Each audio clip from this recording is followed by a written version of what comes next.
Ito mga sangkay, sa mga nag-request ng ating recipe ng aking ginawang pangmeryendang pizza, ito na po.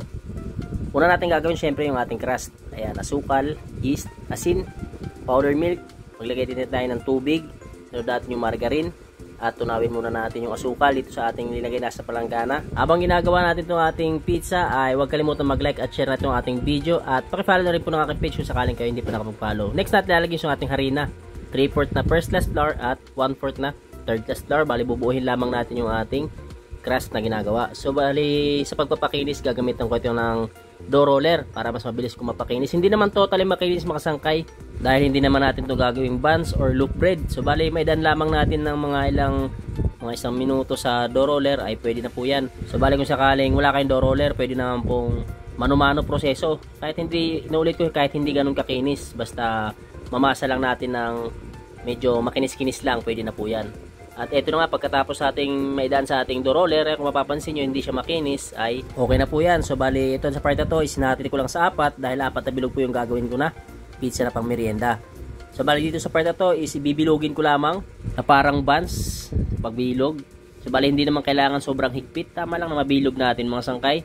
Hindi pa natin yan idediretso flat mga sangkay ha, hindi pa natin idediretso ninipisan dahil mahirap nipisan yan kapag ganyan na bagong makina pa lang. Lalaban pa po yan o babalik pa po yan kapag ating ninipisan. So bali rest ko muna yan or paalisahin ko muna ng mga ilang minuto, 10 to 15 minutes mga sangkay. Paalisahin ko muna yan bago natin balikan.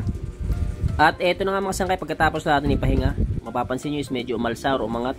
So bali mas madali na natin yan may papanipis kapag medyo napaalsa na natin. Ay gagamit tayo ng rolling pin para mas mabilis natin manipisan. Nasa inyo na po mga sangkay kung gaano kalapad na pizza ang gusto nyo, gaano kanipis.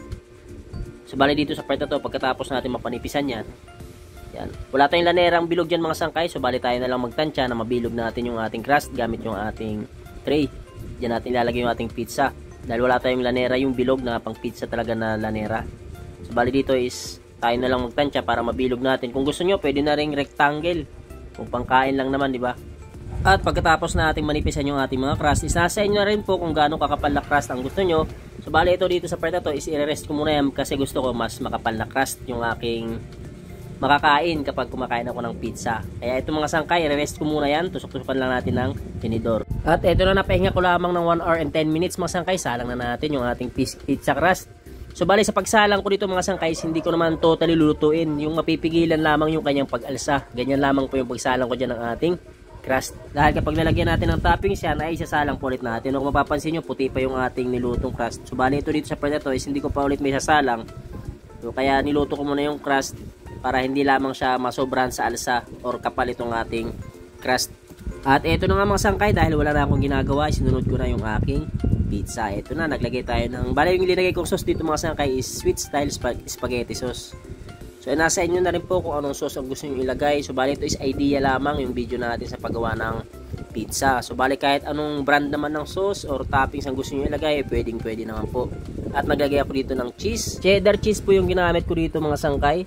So bali kahit anong cheese po yung gamitin nyo, pwede rin naman po. So bali nakadepende lamang sa budget nyo. Basta ang mga toppings ko dito na nilagay is ito yung mga idea na ibibigay ko lamang po sa inyo yung aking mga lagay dito. Ayan, naglagay ako ng ham. Mumurahing ham lang po yung ginamit ko dyan mga sangkay.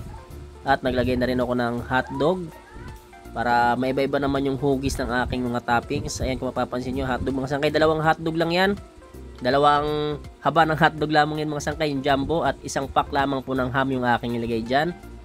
Then naglagay ako ng pineapple tidbits ba yun? Yung sumunod sa maliit, isang pack lang din. At ayan, yung natirang keso is inilagay ko na sa ibabaw itong ating pizza bago ko isalang. May natira kasing keso, yan inubos ko na. Salang na natin. So bali sa pagluluto ng ating mga sangkay, nakadepende na lamang din sa inyo kung gusto nyong toasted yung inyong crust.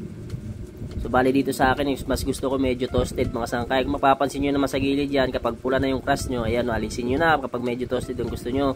So bali dito sa part na to is nilagyan ko pa ng extra cheese. Ayan, naglagay ako ng Eden para mas masarap. At ayan na po yung ating finished product ng ating pizza. So ayan, kung nagustuhan mo yung video na to, ay huwag kalimutan mag-like at share ang ating video. At pakifollow na rin po ng aking page bilang suporta na lamang po. Alright, thank you for watching.